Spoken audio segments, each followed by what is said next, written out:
अनेक स्थानों से आए हुए सभी हमारे प्रतिभागीगण, सभी भाइयों एवं बहनों, क्योंकि मुझे थोड़ा पहले आना था और मैं थोड़ा विलंब से आया हूँ। यहाँ पहुंचने में विलंब हो गया। एक कार्यक्रम मेरा आज देहरादून में भी पहले से था हमारा संगठन का, इस नाते थोड़ा विलंब से आया।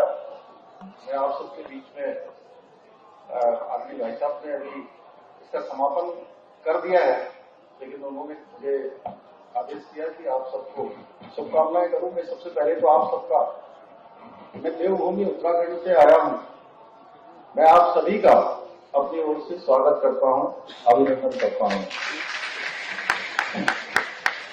शिक्षा के प्रचार प्रसार के लिए इस ज्ञान महाकुंभ का आयोजन किया गया है। निश्चित रूप से ये ज्ञान महाकुंभ हमारे आने वाली नई पीढ़ी को, हमारे विद्यार्थियों को, छात्रों को एक नई दिशा देने का काम करेगा। शिक्षा के क्षेत्र में उनको आगे बढ़ने के लिए प्रेरित करेगा। आप सबके माध्यम से बड़ा शुभ अवसर है कि ये महाकुंभ का आयोजन हो रहा है और इस महाकुंभ के अवसर पर ज्ञान कुंभ का भी आयोजन यहाँ पर किया गया है और ये हम सब लोगों के लिए एक ऐतिहासिक पल है, ऐतिहासिक क्षण है। अनेक काम आज हमारे देश के अंदर हो रहे हैं, अनेक नई नई योजनाओं पर काम हो रहा है, भारत निरंतर आगे बढ़ रहा है, हर क्षेत्र में नए कीर्तिमान स्थापित हो रहे हैं। मैं देवभूमि उत्तराखंड की बात करूं तो देवभूमि उत्तराखंड में एक देवभूमि की जनता ने 2022 के आम चुनाव में हमने आदरणीय प्रधानमंत्री जी के नेतृत्व में देवभूमि उत्तराखंड की जनता से एक संकल्प उनके सामने किया था कि देश की आजादी के बाद जो हमारी विचारधारा का प्रमुख संकल्प था, देश के अंदर रहने वाले सभी लोगों के लिए एक समान कानून होना चाहिए।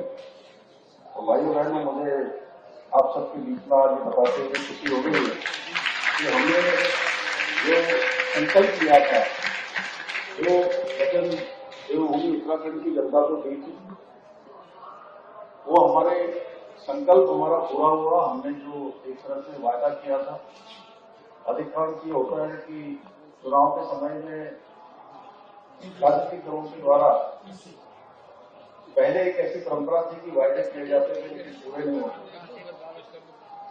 हमने जो वायदा किया और उसके अनुरूप वहां पर ड्राफ्ट कमेटी बनाई गई, उसने लगभग 2 वर्षों तक काम किया।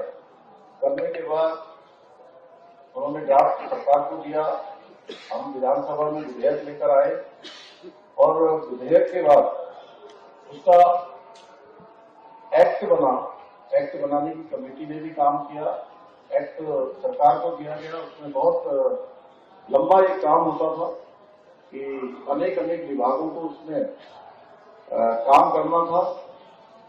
लगभग 4-5 महीने तक उसके प्रशिक्षण की प्रक्रिया भी चली और पिछले माह 27 जनवरी 2025 को पूरी तरह से देवभूमि उत्तराखंड में रहने वाले, चाहे कोई किसी वर्ग का होगा, जाति का होगा, किसी भी धर्म का होगा, सबके लिए देवभूमि उत्तराखंड में अब एक समान कानून यानी कि समान नागरिक संहिता लागू हो गई।